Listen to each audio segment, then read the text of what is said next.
Mise à nu devant l'auditoire qui est plongé dans l'obscurité, plongé dans le noir.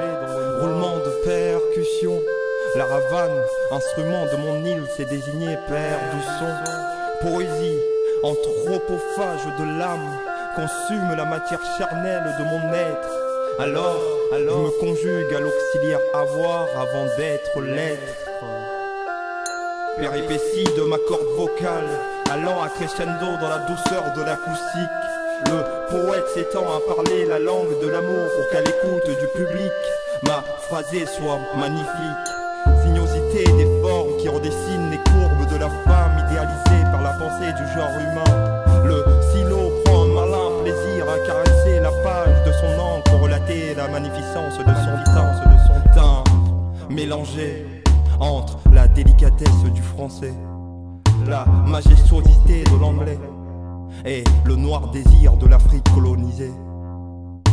Tu es à la fois indépendante, déferlante de culture tantôt africano-maghrébine et occidentale, esquissée à la suave saveur des tropiques métissés.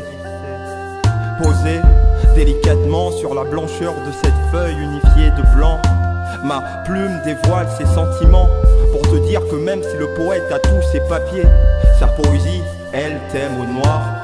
Écriture caractérisée de blanc à noir et de noir à blanc, outrepassant le temps. Le poète use de la langue de Molière qu'il embrasse pour qu'il embrasse une matière de langue à mots identitaires. Car l'entité que je suis ne veut plus être méprisée ou inconnue de par sa langue maternelle.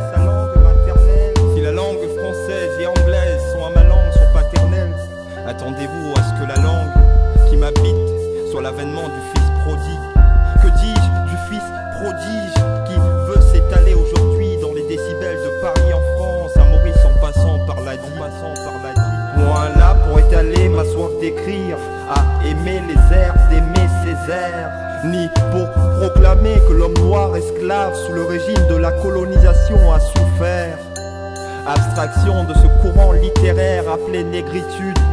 Devant vous je reste couleur de peau noire, peau blanche sans rouge. Mais ma plume veut se proclamer porteur de cette poésie identitaire appelée créolitude.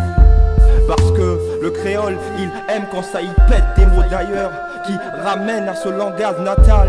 Et que les mots y bougent, ils bougent, ils bougent, ils bougent, ils bougent. Mots content, mon langage créole. J'aime ma langue maternelle, le créole. Fier de ce que je dis, j'endosse le chapeau du pionnier Léon Damas pour rendre hommage à ce que je suis. Créole jusqu'à la mort, et créole tant que ma poésie jamais ne le renie.